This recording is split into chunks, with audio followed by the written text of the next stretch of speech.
Enemies of the mind you've got to battle with in the summertime. One is pessimism, which tries to get you only to see the negative side. Of course, there's a negative side. Life is part negative. What else is new? If the glass is half empty, it is half empty. You say, well, I've been taught to see that it's half full. Well, sure, it's half full, but it's also half empty. I mean, can't you handle that? I mean, that's not too difficult. But here's what pessimism would try to get you to do. Believe that it's only half empty. And when pessimism comes to your mind, you've got to educate pessimism because pessimism is stupid. Pessimism tries to get you to believe that it's only half empty. You've got to say to pessimism, you've never been to school, too dumb and stupid to know.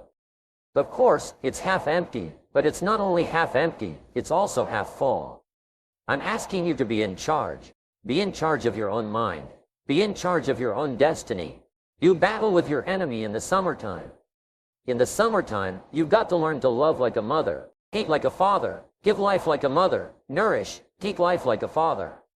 Father says to whatever threatens his family, take 2 or 3 more steps toward this family and threaten them, you'll cease to exist. I'm the father, I kill. Do battle with your enemies. Now, it's also possible to love like a father and hate like a mother. I'm not saying that's impossible. Nothing more dangerous than an angry mother. I saw an article in a magazine a little bit ago up in Canada. It showed a man with some claw marks on his back, had his shirt off, big teeth marks in his neck. This man was out in the woods, had his flash camera, saw Mama Bear with a little cub, thought, oh, this is cute, took a flash picture. Mama Bear takes unkindly to this flash picture, probably chases the man, catches him, almost kills him before somebody rescued him. So, beware Mama Bear. Okay, love like a father, hate like a mother, give life like a mother, take life like a father, or however you want to arrange it. Just so you nourish your values, nourish your family, nourish what's valuable for you, nourish your organization, nourish your distributors, nourish your customers, take care of your responsibilities, feed, nourish. But then, I'm also asking you to do battle with your enemies. Take sword to your enemies. Whatever is going to destroy those values, take sword to it. If it's worry, take sword to it. If it's fret, threaten back. You've got to be like your bloodstream. Good illustration. Red corpuscles to nourish like a mother, white corpuscles to fight and kill like a father. You've got to do some negative thinking, can't just think positive. Thank God for white corpuscles that think negative all day. White corpuscles say, just show me some infection, I'll kill it. Whatever threatens this body in its future gets threatened. Whatever's got to kill this body gets killed. I'm asking you to take sword to your enemies, whether they're on the outside or whether they're on the inside. Protect your family, protect your future, protect your values. Love, nourish, but also do battle with whatever is out there to do battle with you. Take some courage from those that have been through the battle. They've given you their stories on this stage. They've been through it. They know what it's all about. Take some courage from that, and in the summer, do battle and nourish. Now, here's the last one. In the harvest time, number 4, take your harvest and all that comes your way with full responsibility. Don't complain. That 4th season, complaining, I'm telling you, could ruin all of your chances. Complaining sometimes starts as an infection. If you don't take care of it, it becomes a disease. Do battle with it. In the harvest time, reap your harvest without complaint. It's your crop. You sowed it. You either made the calls or didn't make the calls. You wrote the letters or you didn't write the letters. You were steady or you weren't steady. You did it or you didn't do it. You put together a good day or you didn't put together a good day.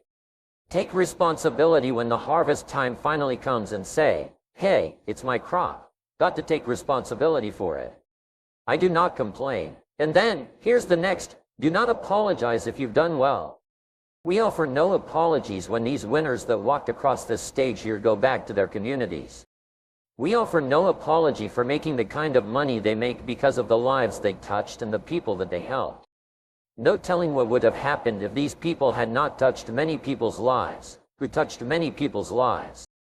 When you go back to the community, all of you that were winners here, I ask you to go back with no apology because you've done your job well, and you've given good hands to everybody you've touched. You deserve all the money. Mr. Shaw put it to me this way. Jim, if you had enough reasons, you could do the most incredible things. I never forgot how he put that. If you have enough reasons, see, reasons will change your whole life. Mr. Shaw said to me, Mr. John, I think you've got plenty of intelligence. You've got plenty of talent. You've got plenty of ability. Probably what you lack is plenty of reasons. He said, I don't think your current bank balance is a true indication of your level of intelligence. I was happy to hear that. He said, I think you're much smarter than your present bank balance indicates. And that turned out to be true. I was much smarter. But, of course, my first question was, well then, why isn't it bigger? And he said, you don't have enough reasons. You got enough intelligence, but not enough reasons. So, see, reasons can change your life. Here's what else I found out. Reasons come first, answers come second. You don't get the answers to do well until you get the reasons. Life has a mysterious way of hanging on to all the answers and only gives them up to the people that are inspired by reasons. So, reasons make the difference in how your life works out. Now, what are some of the reasons for doing well? Let's go through a quick list called reasons for doing well. First is personal reasons. Some people do well for recognition, some for respect, some for the way it makes them feel. They love the feeling of being a winner. Those are good reasons. I have some millionaire friends that keep working 10, 12 hours a day, making more millions, and it's not because they need the money, it's because they need the joy, the satisfaction, and the pleasure that comes from being a constant winner. And see, it's not just the money anyway, it's the journey, not the money. Once in a while, somebody says to me, boy, if I had $1 million, I'd never work another day in my life. That's probably why the good Lord sees to they don't get their million, right? They quit. Okay, next is family reasons. Some people do extremely well for other people, and that's powerful. Human beings can greatly affect each other. Sometimes we will do things for somebody else that we will not do for ourselves. We are made that way. I met a man one time who said, Mr. John, to do all the things I want to do with my family around the world, he said, I've got to have at least $250,000 a year. I thought, incredible, could a guy's family affect him that much? And the answer is, of course. How fortunate are the people that find themselves greatly affected by somebody for personal achievement? And we are affected. The writer of a recent psalm said, if not for you, the winter would hold no spring. Couldn't hear a robin sing. I just wouldn't have a clue if not for you. So, we can be affected. That might be one of the most stimulating reasons to do well, finding somebody.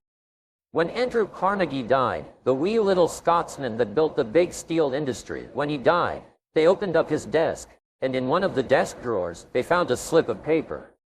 On that piece of paper, Mr. Carnegie had written his goal for his life, and he wrote it when he was in his 20s. And on that piece of paper, it said, I'm going to spend the first half of my life accumulating money. I'm going to spend the last half of my life giving it all away.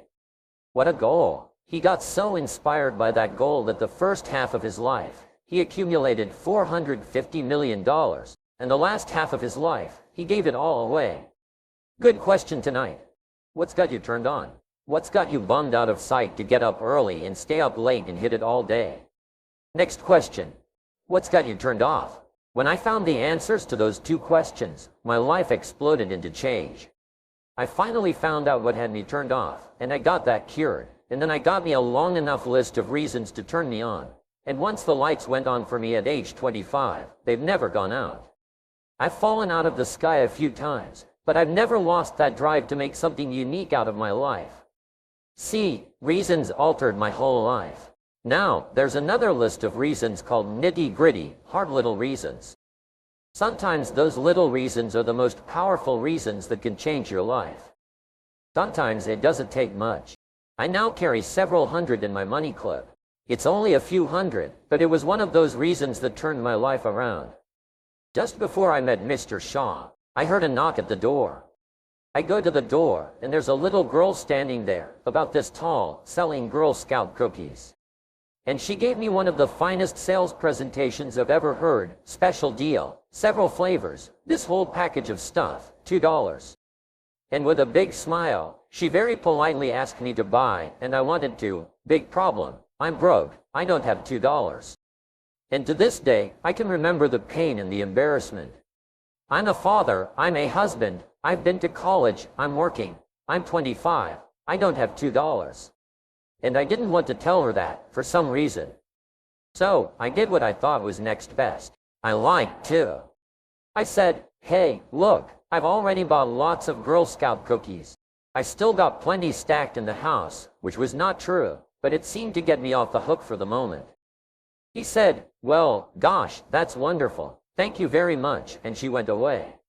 When she left, I closed the door, and that was the day I said to myself, I don't want to live like this anymore. I've had it with lying, and I've had it with being broke. I'm never going to let this happen to me ever again. I promised that day I would work as hard as possible and would always carry plenty. It took me a little while, but now I do. It was one of those reasons. And I guess I carry plenty for two reasons. One is the way it makes me feel, but also in case I bump into another Girl Scout selling cookies, right? I'm ready. Let me give you a good philosophical phrase. All values must be won by contest, and after they've been won, they must be defended. You say, wow, you put a pretty heavy task on us. That's what life is all about, a pretty heavy challenge. We don't give large trophies for small effort. If you want to win, win high health. If you want to win high wealth. If you want to extend your reach in touching people's lives, you've got to engage in some of these extra powerful disciplines. One is to secure the territory by vigor, and the other is to defend it with equal challenge. Life was designed not to give us what we want, not to give us what we need, but life was designed to give us what we deserve. Every value in life must be paid for, and those that pay are the ones that get it. It says, those that give, receive. Someone says, I wish to receive, I wish to receive. You don't have to concentrate on receiving, just become a good giver. It says, those that search will find. Someone says, well, I need to find some good ideas to help change my life for the future. Then, to find good ideas, that doesn't come because you need them. It comes because you search for it. If you want good ideas, you've got to go after them. You've got to go to the class. You've got to go to the workshop. You've got to go to the training. Go to the book, right? You've got to go to the journal, right? Go where good ideas are being taught. Go searching. Go looking, because good ideas are not going to be wasted on those that are not seeking, searching, well prepared. Get going, that's the key. Some people are ever learning, but they don't put it into action. They don't really take the action. It's like the man who keeps bringing materials to the building site and never builds anything. He keeps bringing in the sand and the gravel and the windows and the doors and the roofing material, and he just stacks up all these supplies, but he never builds anything. See, if you do that long enough, fairly soon, they'll come and take you away. You've got to do something with what you've learned. You've got to take action. You've got to get going. So, that's one of the most important things. To learn how to design your days, how to design your weeks, how to design the months so that you take the proper action to get the proper return that you're looking for, whether it's economic or personal. Get going. It's a major key. When you change, when you get better, it'll get better. If you change, it'll all change. Don't put it on someone else. Hope that someone else will change it for you. Take responsibility for yourself. Take personal responsibility. You can't change the circumstances or the seasons or the wind, but you can change your reading habits. You can change whether or not you go for the skills. Burn the midnight oil. Turn yourself around. Multiply your value by 2, 3, 5, 10. That you've got charge of, that you have control of. If you want your life to change, here's the source of it all. Ideas plus inspiration. The good news is, ideas are not that far away. I've got an excellent phrase for you to consider, one that will serve you well for the rest of your life. Everything you need is within reach. The ideas you need for life change or business change are within listening reach. They're within reading reach. In fact, there's probably a library not too far from you. The problem is, most people pass by libraries, very few walk in. Andrew Carnegie set up all these libraries across the country thinking everybody would stop in, but no, almost everybody drives right on by. Do you know how many people own a library card in the United States? 3%. And guess how much they cost? Nothing. The ideas are within reach. But here's the key question. Who is going to reach? There's a simple biblical phrase that says, if you seek, you will find. But it's very important to know that finding is reserved for the seeker. We don't find what we need, we find what we search for. If you will search, if you'll try, if you'll go, if you'll listen, ideas are within reach, and ideas are life-changing. There's nothing so powerful as an idea whose time has come. A business idea, a social idea, an investment idea, a good health idea. All you need is a specific idea to make an impact on your life. Ideas can help you gather treasure, gather equity, and gather wealth. 10 years from now, you can be right where you are now, or you can be in a new place. The difference between now and then could be significant in terms of money, lifestyle, treasure, and equity. In 10 years, you can enjoy an incredible life if, right here and now, you make a small change in your thinking to start you on the journey. The key is to start right now, gathering the ideas and making the changes that will take you further along this new road. Ideas can change your life, and sometimes, all you need is just one more good idea in a series of good ideas. It's like dialing the numbers of a combination lock. After you've dialed 5 or 6 numbers, the lock may not come open, but you probably don't need 5 or 6 more numbers. Maybe you need just one more number, one more idea. Maybe a seminar or a sermon can provide it. The lyrics from a song could do it. The dialogue from a movie could do it. Conversation with a friend might do it. If you keep your eyes and ears open, you'll find that one last idea you need. Once you find that idea, the lock comes open, and there's the door for you to walk through. Just one more idea, no matter where you get it, may be all you need to open that door of opportunity. If, however, the lock still doesn't open, you may be lacking inspiration. Who knows why some people are inspired and some are not? Some people find a great idea and turn it down. Some people say that it costs too much. Some people say that it's going to take too much time. Some people are too busy. There are a lot of different reasons why some people are inspired to take advantage of a good idea while others pass it up. I call it mysteries of the mind, and I just leave it at that. There are some things I don't try to figure out. Some people buy, and some don't. Some go for it, and some don't. Some change, and some don't. And if you've been around for a while, you can usually spot those who don't take advantage of a good idea. A man asked me, how come all this stuff goes wrong for me? I say, I don't know. The most I've been able to figure out is that those kinds of things always happen to people like you. I'll bet he's one of the ones who don't take advantage of good ideas. If he continues on that path, he'll probably never find the right combination. That honor will always fall on the ones who do, like you, the consistent, disciplined, purposeful, constant search for knowledge. It's where the life-changing ideas are. Pursue knowledge with high expectations. Spend the money, time, and effort. They're all investments, but the payoff is so great it's hard to compare the cost to the reward. First is the money. Set up an educational fund for the programs, the books, the lectures, the seminars, and the videos you need for a constant flow of ideas and inspiration. Take a portion of your income each month and set it aside to invest in the search for knowledge. Remember, the best money spent is the money spent to cultivate the genius of your own mind and spirit. Make sure you don't spend more for frivolous comforts and conveniences than you do for education. The money is a small price. The promise is unlimited potential. The next investment is time, which is an extremely valuable expenditure. It's one thing to ask someone for their money, but to ask them for their time is a much more significant request. Knowledge takes time, precious time. The time you spend is irreplaceable. You can get more money, but you can't get more time. However, life has a unique way of rewarding high investment with high return. The major investment of time you're making now could be that small fine-tuning you need for major accomplishment. Last is the investment of effort. There is a great deal of difference between casual learning and serious learning. Learning that opens up the whole mental and spiritual process is truly an investment in effort. And this effort is the investment that opens the floodgates of ideas that can work their magic for you in the marketplace. So, don't hesitate to ask you to spend in a deliberate and consistent fashion the money, time, and effort required to reach your goals. These are the investments that turn on the lights, sharpen the focus, and start turning your wishes of wealth and happiness into reality.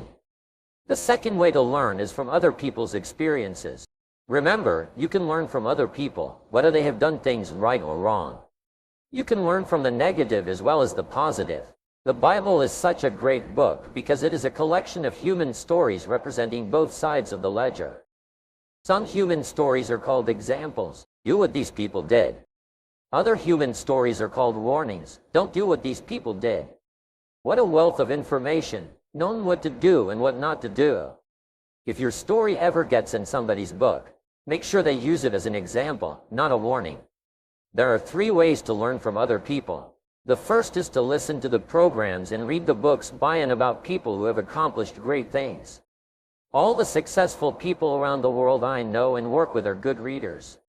They are driven to read because they just have to know. It's one of the things they all have in common. Here's an excellent phrase. All leaders are readers. Successful people also listen to audio programs, especially while they're in the car or during other times when they can't read. Programs can help all of us easily pick up new ideas and skills. Did you know there are programs and books on how to be stronger, more decisive, a better speaker, a more effective leader, have a better effect on other people, become more loving, develop a more winning personality, get rich, develop persuasive influence, become sophisticated? And people don't want to utilize these resources. How would you explain that? Did you know that hundreds of successful people have written their stories in books and told the world how they became successful? And most people don't want to read or listen to them. How would you explain that? They're busy, I guess. They say, if you worked where I work, you'd know that by the time I struggle home, it's late, I've got to have a bite to eat, watch a little TV, and go to bed. I can't stay up half the night and read. Imagine someone who is behind on his bills. He's a good worker and very sincere. Unfortunately, you can be sincere and work hard all your life and wind up broke, confused, and embarrassed. You've got to be better than a good worker. You've got to be a good reader and a good listener. You don't have to read or listen to educational programs half the night, although if you're broke, it's a good place to start. All you need are just 30 minutes a day, that's all. Stretch it to an hour if you can, but set aside at least 30 minutes to hear or read something challenging, something instructional, at least 30 minutes a day, every day. Miss a meal, but not your 30 minutes. You can get along without some meals, but you can't get along without some ideas, examples, and inspiration. There's a biblical phrase that says, man cannot live on bread alone. The most important thing, aside from bread, is words. Words nourish the mind. Words nourish the soul. Humans have to have food and words to be healthy and prosperous. Make sure you have a good diet of words every day. And remember that to properly feed the mind, you must maintain good balance. Don't just read or listen to the easy material. You can't live on mental candy. With good books and programs, you can tap into the treasure of ideas. And if somebody has a good excuse for not tapping into the treasure of ideas for at least 30 minutes every day, I'd like to hear it. You wouldn't believe some excuses I've heard. Don't make the same mistake. Invest the money. Get the programs and books. The best money you can spend is money invested in your self-education. Don't shortchange yourself when it comes to investing in your own better future. Ladies and gentlemen, today we stand at the precipice of opportunity, poised to embrace the power within us to sculpt our destinies. I am honored to share with you insights and principles that will pave the path to an empowered tomorrow, a year filled with self-motivation and unparalleled growth. My friends, the essence of a remarkable life lies not merely in the passing of days, but in the deliberate pursuit of personal development. We are endowed with the extraordinary ability to shape our lives by the choices we make and the actions we take.